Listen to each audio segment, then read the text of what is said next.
Welcome to the Wisepreneurs Project, where wisdom meets entrepreneurship. I'm Nigel Rawlins and I provide down-to-earth practical advice to help people over 50, most often women, navigate the shift to independent professional work. I focus on providing you with actionable insights and expert advice to optimize your life and work, from highlighting productivity, health and cognitive agility to mastering business, marketing and knowledge management. I want to help you survive, grow and thrive as an independent professional.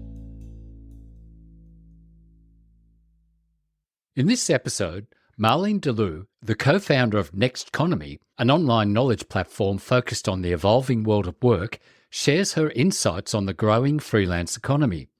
Marleen works with organisations to help develop and implement effective total talent management strategies and discusses how organisations can adapt to manage their entire workforce effectively. For independent professionals, Marleen offers valuable advice and practical tips on how to navigate these challenges and the opportunities presented by the freelance economy. Welcome, Marleen, to the Wisepreneurs podcast. Could you tell us something about yourself and where you're from? Of course. Thank you for inviting me, Nigel. It's an honor to be on the show. My name is Marleen Deleu, and I'm living in Belgium, about 80 kilometers from Brussels, our capital. I live here with my husband. We have two wonderful children and one grandson. He's 3 years and a half, and he's our darling, of course, very much spoiled. I've been trained as a teacher, and I've been working as a teacher for 3 years. But in those days, and we're talking about the early 80s, there was not much work for a teacher. So I looked for another job where I could work with people and share my knowledge. That was still both my drivers in my professional life. Don't put me in a room on my own with nobody around me doing some administrative work. I go crazy. So I really need people around me, and I love to make people grow and share my knowledge, my insights, my expertise with them. So I found that at Randstad. Randstad is a temporary agency company. In those days, and we're talking about 86, 87, they were only in the Netherlands and in Belgium and not that big. A few years later, they became world leader. They're still the number one in the world of work, of HR staffing services. And it was really a great adventure to work with them. So you have people in all directions when you're working for a staffing agency, your colleagues, your clients, your temp agents, your temp staffing persons. So it's really people in all directions. And it was a great time. I learned a lot.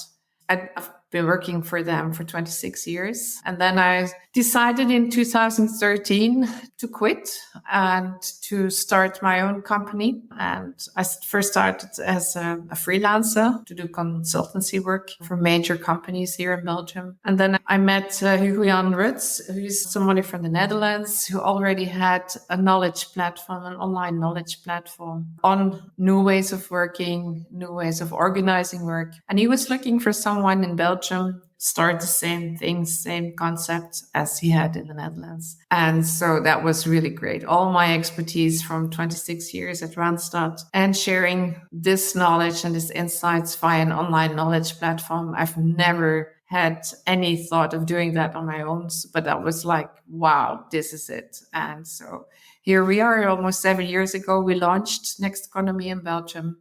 And yeah, it's great. It's fun every day. It's doing what I love every day. So it's really great doing that. So it's called the Nextconomy.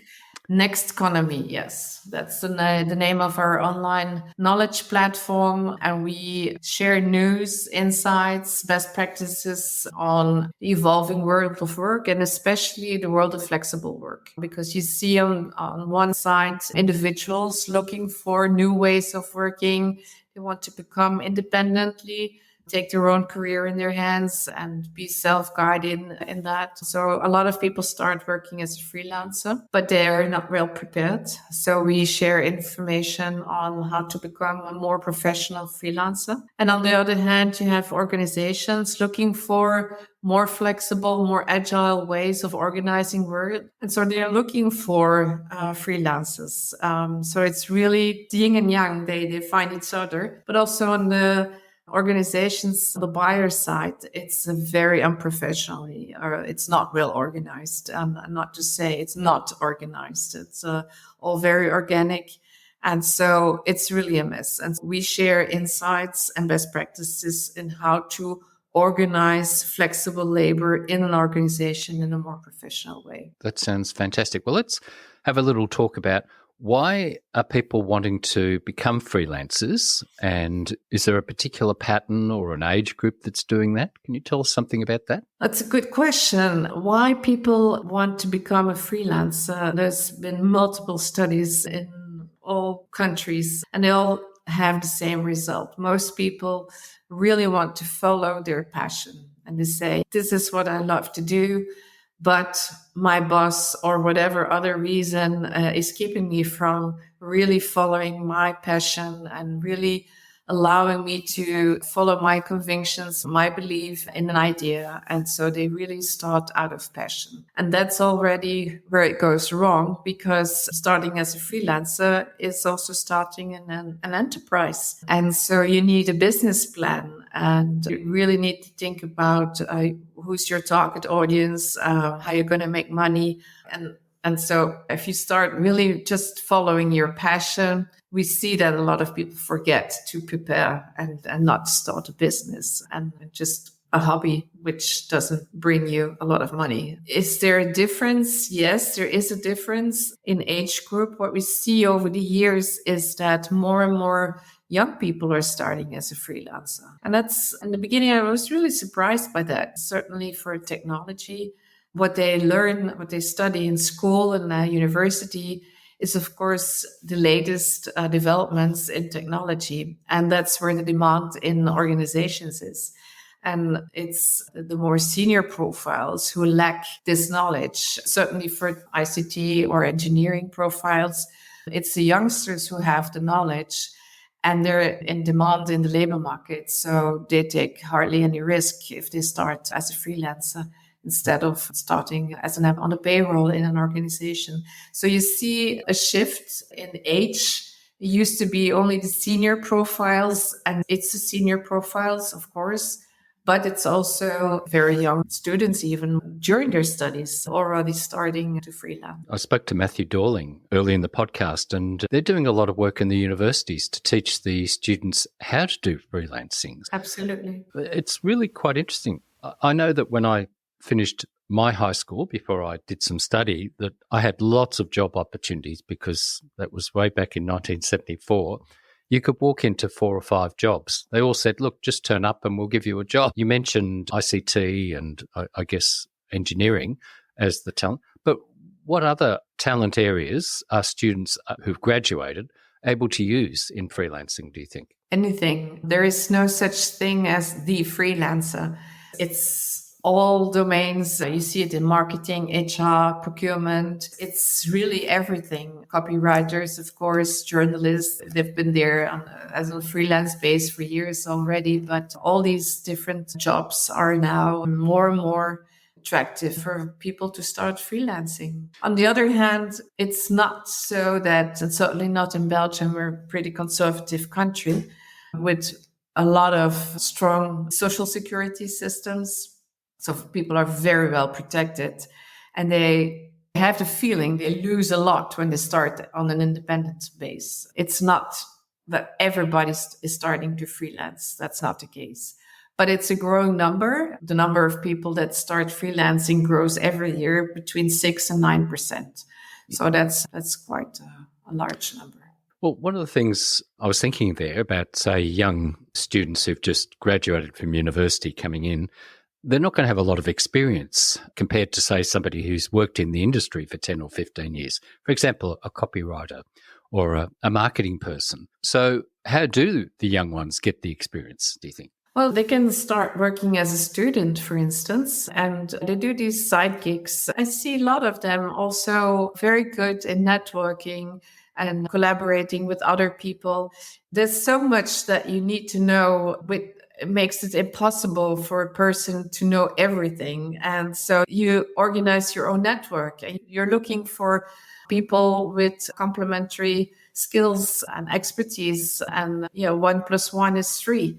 And so if you can work together in a kind of ecosystems, then you can do anything. So people are really getting more and more used to thinking in ecosystems and collaborating.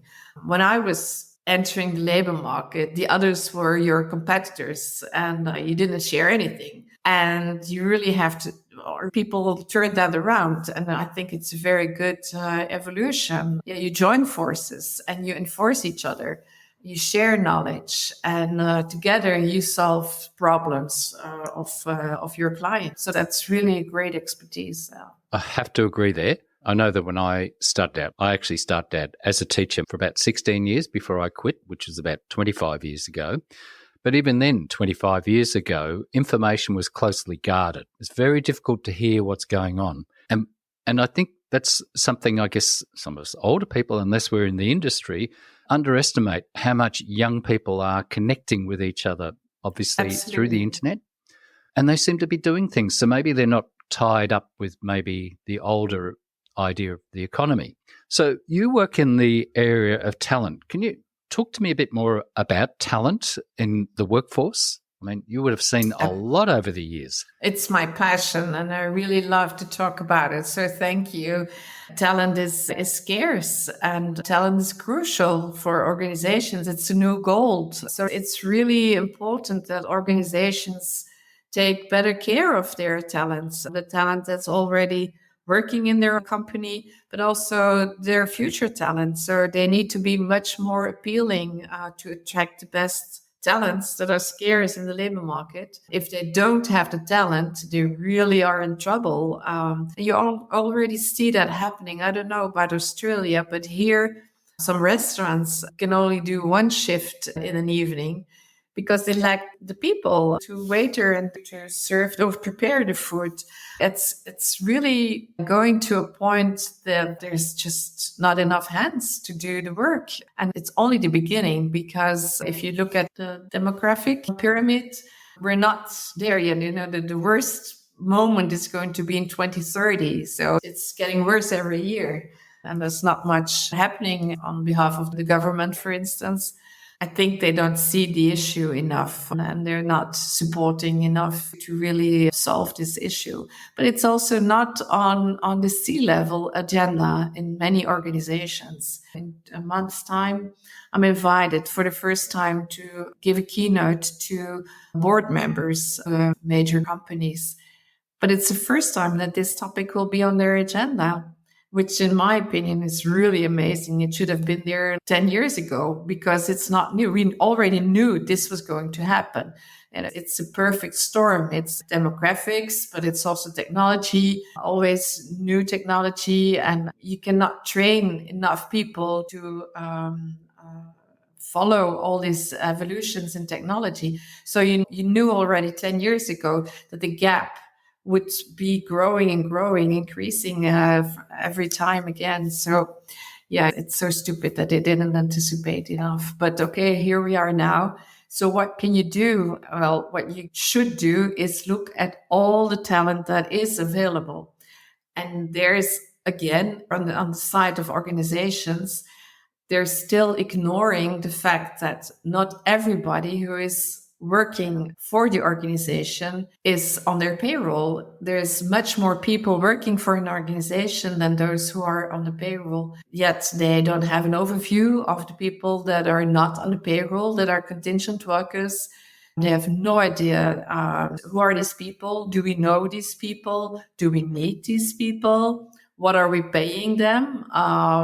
Do we have a contract with these people? Is there any legal issues? If you start asking all these questions, you see they really get nervous because they don't have the answers to these questions. So there's a lot more people working for an organization than the people on the payroll. And it's not organized, and that's really an issue. And it's an issue for all these reasons. You should know how much money you're spending. You should know if anybody can sue you, whatever. But it's also an issue because it's talent, it's people. And if you don't have a strategy and a vision, then you don't treat these people well. And so they can ruin your reputation. They don't want to stay. So you're not attractive to the best talent in the labor market. And that's something that should be solved quite urgently in a lot of organizations. I was just thinking about the Gallup studies on labour participation and the fact that an awful lot of people are quiet quitting. They're actually going to work but not doing a lot. Exactly, yeah. Silent quitting. Yeah, people are there, but they're not engaged. And so if you don't know who your entire workforce is, if there's 30-40% of people that are contingent, but HR doesn't manage them, has no idea who these people are, there's no follow-up on evaluation, no feedback. If there is no check for culture fit, there is no connection to the mission of the organization. You don't get the best value out of these people, and you're wasting talent, good talent, which is a shame. It's a shame for all parties involved. And what we should talk about is, if you are managing talent well, what does that mean for an organisation? How does it help an organisation if they really get on top of this? Well, I think you just mentioned the Gallup studies. I think it's also Gallup who every year again asks CEOs, what's your biggest asset? And they always answer, it's talent. It's people who make the company. It's talent who makes the company. And if you don't have the right people on board, then you have an issue. But if you only know 60 or 70% of your entire workforce really well, and you're missing out on 30 to 40% of the other part of the workforce, you don't have 100% of your workforce that's working for you. So that's really not good. I was chatting to somebody the other day. I can't say the industry that they're in, but they're saying that they respond to customer calls and deal with certain issues. This person can do it, talks to the person on the phone and has something out to that person in 3 minutes. And then somebody who's got higher qualifications, who's been brought into this unit, disappears for 2 hours, just walks off. Not supposed to, but does, and gets away with it. And they're able to track what each other's doing. And he says, well, I get my stuff out in 3 minutes and this other person takes 47 minutes. So I guess it's a productivity issue. And we're not talking about people being slaves or anything, but just being organised and doing the right thing for the particular people they're trying to help. Exactly. And then everybody who's working for an organization should be connected to the mission, fit into the culture, all these human things that are important, let alone from the administrative part. But that's a detail. It's more important to treat everybody the same. Why distinguish between, hey, you're on the payroll, so hey, we're really good for you. You have this onboarding program, etc., etc. And oh, you're only the contingent worker, and okay, get started because you'll send an invoice and you're very expensive. That's the idea behind it. So don't waste time on you, just get started. And you see these differences. And I say, no, everybody is human. It's a dehumanization of the workers that are not on the payroll. And that I don't see the benefit of that for an organization. When I was chatting to Valentine Guittard from Paris recently on the podcast, and she says that her job is to go into organisations and trying to help them understand what it is to work today compared to the industrial age. And I guess that's one of the issues, is people are not necessarily seen as talent, they're seen as numbers. And I would probably assume that in some fairly big organisations, people are just numbers in many ways. So how does an organisation make that shift to start celebrating the talent that they've got working for them? Well, you need support from the C-level. It's culture in an organization, vision comes from the top. That's where it starts. They need to recognize that their workforce is much more than the people on the payroll. It's everybody. It's the contingent workers, the freelancers, but also people working for subcontractors. Everybody has to be on board and be engaged to their mission and their culture, etc., etc. And then they really have to go to HR and to procurement and to tell them, hey, listen, this is our new vision. We want you to treat all workers the same as much as possible within the legal framework, of course. In Belgium, you need to distinguish from a legal perspective between workers on the payroll and external workers. But within that framework, there's no excuse not to do anything. So you can have onboarding. If you have an onboarding process for your employees, we always say mirror that to an onboarding process for your contingent workers. So it's not that the law stipulates that should be different, that it's an excuse for not to do anything. So it just has to be different. And you can do that with all these HR processes. And why do I say that procurement should be involved? Well, procurement is specialist or specialized in managing vendors. And of course, you have staffing vendors who supply contingent workers. And so you also need to manage these vendors. And that's the domain of procurement. So HR, procurement are really in this together, and they have to manage this part of the workforce together. I just suddenly popped into my head. I didn't realise there are temp agencies there supplying people all the time. When I was a teacher, if you were sick, you had to get what we called an emergency teacher to fill the job. I've suddenly realised what you just said. I hadn't even thought about it, that the contingent workforce can be made up of temp workers coming in to do admin work or something like that, just to fill a spot. Was somebody sick or away on leave or something? Is that the case there? Yeah, absolutely. It can be very short assignment, but sometimes it's for projects for 3-4 years and anything in between that. Absolutely. Sometimes you don't know how long a period can be, so it can be anything. That's interesting. So, because one of the things I've been thinking about is you've got freelancers out there, and do they call themselves freelancers? Well, yes. Yep. Yeah, okay. So we've got freelancers out there who maybe work for themselves. And then you've obviously got temp agencies that have got their temporary people that they can put in even for longer term projects. So how does an organisation find, say, a specialist freelancer who's not in a temp agency that they need to help them? What goes on there, do you think? Well, in Belgium, it's still pretty conservative. And what we see is that people work via their network, and people in organizations, they contact their neighbors, their sister-in-law, whatever is in their network.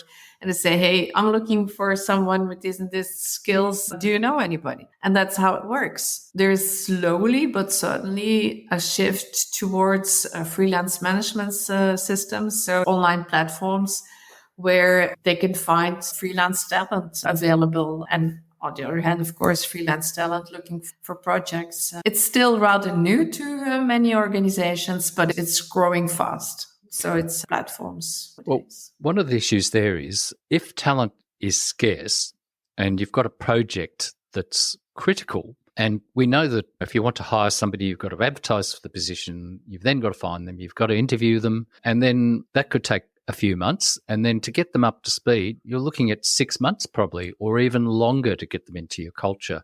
Whereas freelance talent, if you can locate, you can put a team together fairly fast. So are you seeing anything like that happening? Oh, yes, absolutely. Big frustration of HR. They have all these procedures and processes and assignments, and you end up with a long period of time before someone is finally ready to start on the assignment. But yeah, the business cannot always wait that long. And they say, okay, are you competent? Yes. Are you available Monday? Yes. Okay, you can start it Monday. And that's it. And they get started. And then often what you see is that they forget about the contract. So a lot of freelancers work without a contract. And because freelance workers and their clients, they're yin and yang. So it's also a lot of companies working with freelancers without a contract, which is, of course, illegal. But that's not a problem for these business unit managers. They needed somebody in a very short time notice, and then they arranged it. So what's the problem? The project got launched. Who cares about administrative details like that? And it's really these kind of issues that really need to be solved. And I think HR has to find ways to do these assessments a lot in a shorter period of time. And of course, the business has to remain compliant to the legal framework. There's no discussion about that. But looking from a distance to an organization, it's this kind of processes and procedures within an organization that really should change quite drastically to be much more agile and to work with any talent that is available. Is it talent looking for a perm job? Well, there's so many job offers to these talent, these scarce talents, that if you're not fast enough and you're not attractive enough in your offering, then you lose time and time again the best candidate. The same goes for freelance talent. You need to be very swift, respond, really play the ball when it comes. Go for it. Just have your offering and your processes and procedures ready to be very agile, very quick. That makes me think, if you're working in HR now or you're just moving into HR, well, manager or a HR person in the industry, what do they need to know now? That's a very good question. I've had discussions with universities and high schools here in Belgium, because on their program to be future HR managers, there's nothing on contingent workers, on flexible work arrangements. They have no idea of the legal framework. They have no idea of how strategically important all these different contract forms can be for an organization, how to do strategic workforce planning, not just looking at your perm population, but to take also the contingent workers into account and to really work with all these different contract forms and to arrange for the most ideal constellation of workforce for the organization within 2-3 years' time. They have no idea. I really think it's a shame for our educational system that it's not on the program of these high schools and universities. The interesting thing about that in terms of business is, well, not so much that they need to stay competitive, is that they need to stay relevant and productive and to stay in business. Absolutely. Now, one of the things about freelancers that I do know is that they tend to keep themselves well up to date and they keep learning. So what do you suggest to anyone, maybe an older person who's getting sick and tired of working in a job full time? What should they be doing, do you think, in terms of their skills, networks and stuff like that, to maybe position themselves to be available for freelance work? Well, I think freelancing is not something for everybody to do. So I think people really have to consider it. And if you still feel like, if I don't try to start as a freelancer, I may regret it later. So if that's the case, why not start as a freelancer light? So as an addition to your perm job, and you can really taste from the life as a freelancer and see if it's something for you. And if it's more than a hobby, if you can make a living out of it, if you really enjoy looking for clients, looking for gigs, that's the point where most freelancers find themselves confronted with the negative side of being a freelancer. It's me, myself, and I. It can be very lonely. And if there's something that you don't like looking for new clients or networking, not everybody loves that. So there's nothing wrong with working as an employee, but then don't stick to your employer if you're not happy there. You can be entrepreneurial as an employee as well and take your own career in your hands and make yourself happy and follow your passion and your interests. And you can do that also as an employee. That's always something I tell people. My message with Nextconomy is not that everybody should start as a freelancer. I've been working as an employee for years and I really wanted to start as a freelancer. And I made every possible mistake. I wasn't prepared. I didn't have a business plan. My proposition was not clear. What was I selling? It was in my head, it was clear, but when it came out of my mouth, it was vague. It was not clear because I wasn't prepared, of course. I had no idea of prices. I had no idea if you have this certain amount of income, how do I optimize this and how much net income will this bring to me? I made every possible mistake. So I always tell that very openly to people to prevent them from making the same mistake. Starting as a freelancer is starting a business. And that's really different from just selling by the hour and say my hourly rate is this or this amount in euros or dollars or whatever. No, it's starting a business, and you really need to prepare for starting a business. Oh, I totally agree. I did the same thing when I quit teaching. I had no idea what I was doing. No. And I probably undercharged for many, many years. And I probably still do. Europe's got a very big population. So I'm assuming if you're living in a city, there's more and more people around you that you can talk to and network with or get some ideas on pricing and share knowledge. Whereas I guess in Australia, we're spread out pretty well everywhere because we're such a big country and such a small population. If we were in Europe, we'd probably have 50 times the population.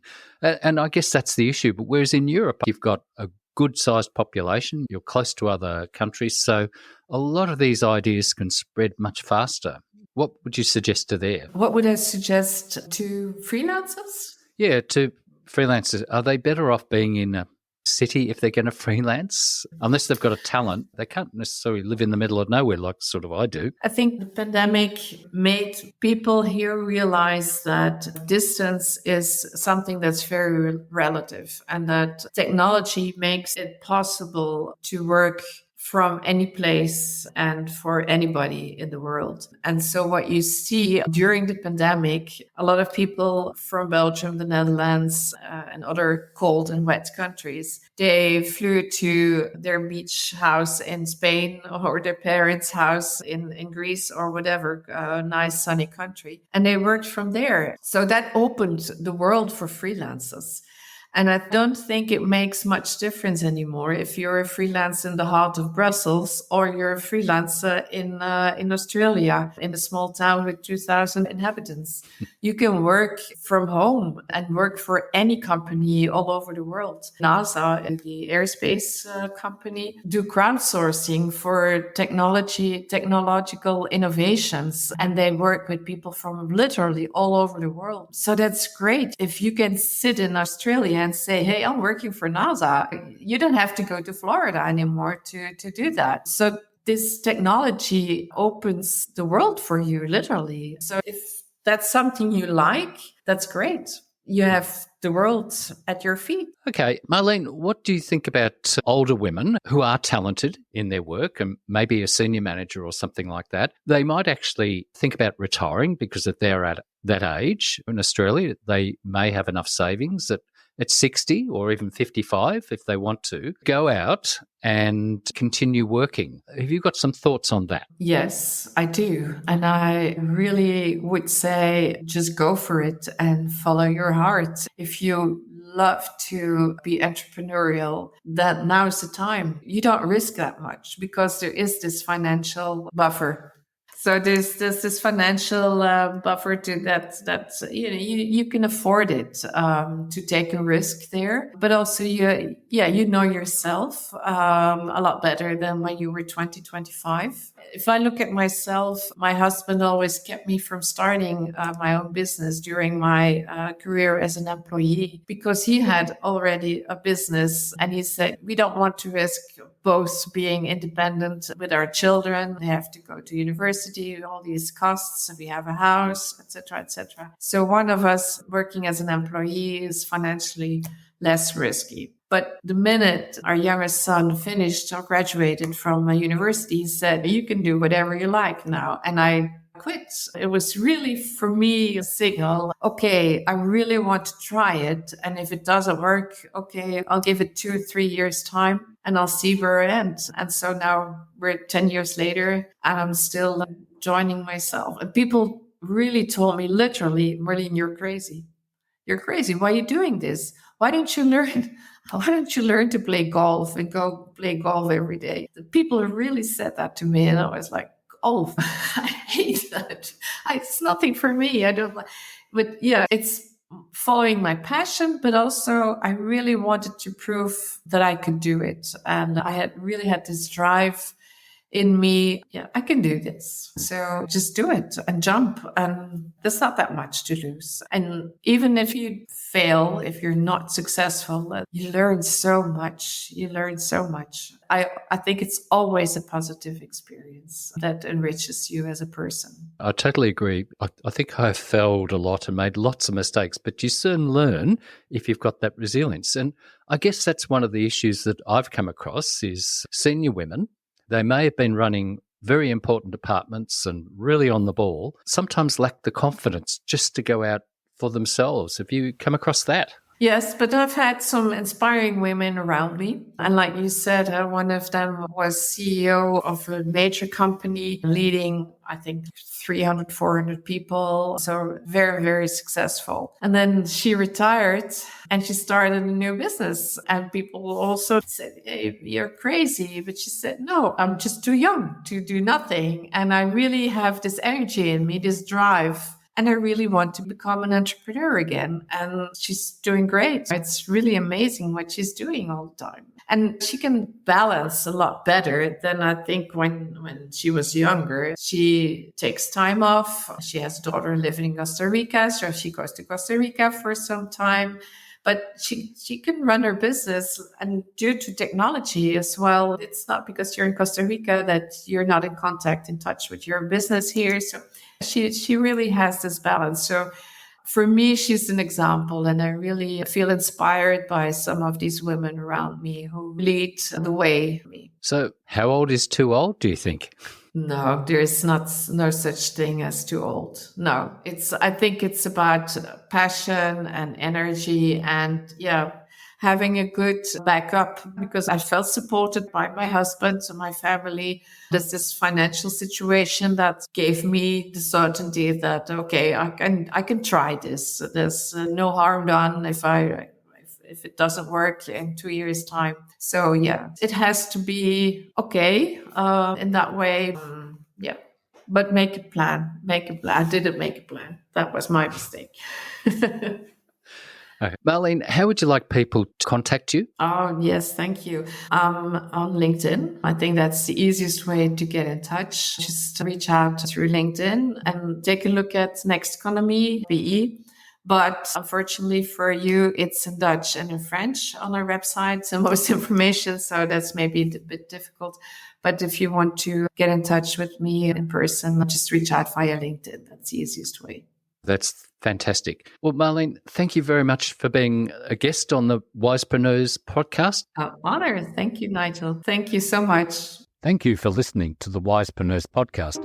I hope you enjoyed this episode. Please consider subscribing to the podcast, and if you're feeling generous, buy me a cup of coffee to keep me going. Thank you.